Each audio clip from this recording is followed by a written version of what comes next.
All right, well, good morning, everybody. This is Clinton Fawcett with Bowhunter Die here at the 2017 ATA show. And I'm with Nate this morning from G5 Broadheads, and he's going to talk to us about their new Deadmeat Broadhead.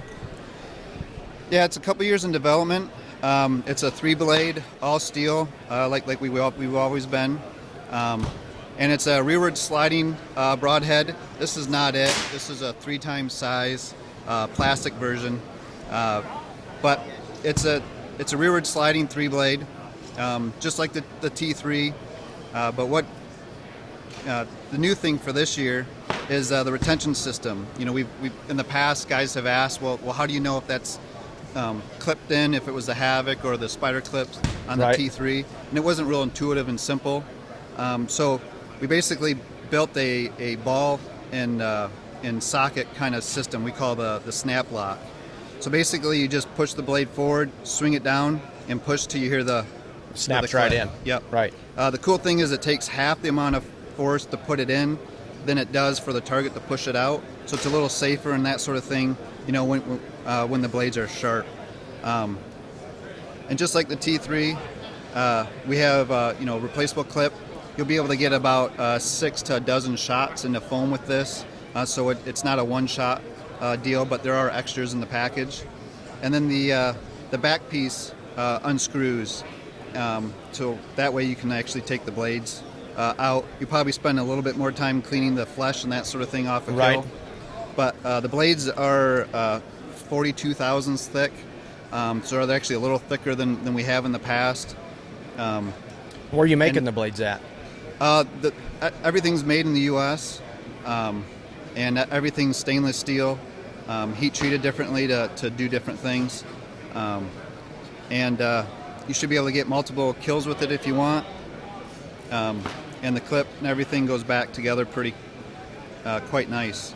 The other thing in the package, which is kind of the other part of the story here, a lot of heads just come with like a practice head. You know, it's like a cheap version of this that doesn't open, but you really can't use it in bag targets. So we kind of got us thinking, well, what are we going to put in the package with this thing? You know, everybody says that their broadhead flies like a field tip. Well, a couple of years ago, the technology has come out, made it cheaper, the Velocitip.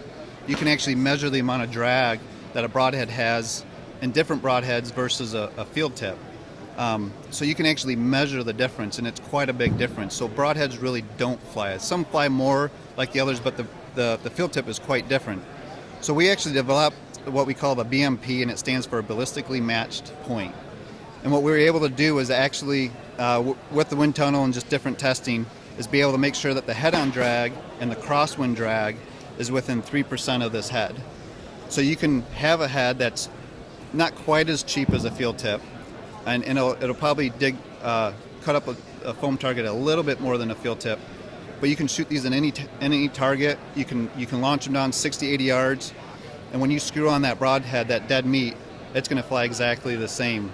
Field point on the head-on drag's about 14% less. It's got 64% less crosswind drag. So if you miss left and right, it's just important up and down, right? Right. So correct. It's kind of the dead meat and the BMP together. So in the package of 3, you'll get one of these. You'll be able to practice with this and be real confident, hunt ready when you switch over. Got you. Now, I also know that I read earlier that, you know, before this was considered a barbed broadhead, but now it will also flip back over 90 degrees, so it's considered barbless. That's correct. We haven't been able to say that with the other 2. Right. I really like the way that it comes apart and that the blades come out of it. And then, is it hardened the same the whole way, or is the shaft or anything a different, you know, is it softer or anything? Anywhere is the broadhead one continuous? Yeah, it's a 2-piece ferrule, right? And the back end, we're able to just leave it as machine wrought material, so it's soft, so it's going to bend before it breaks. And then the front end, you know, we're going to harden that a little bit to get that stiffness, to be able to keep the blade in the track, that sort of thing. Right.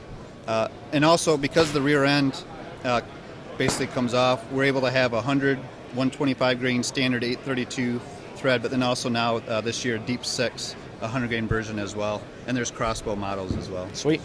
I really think it's a good product. I think the design's really cool. Most of all, I like this model. You can actually get your hands on it, take it apart and see it, which is such a hard thing to do when you have a small broadhead. That's correct. And understand it. So I think it's a great product here. I mean, check them out at G5 and check out the new Deadmeat Broadhead.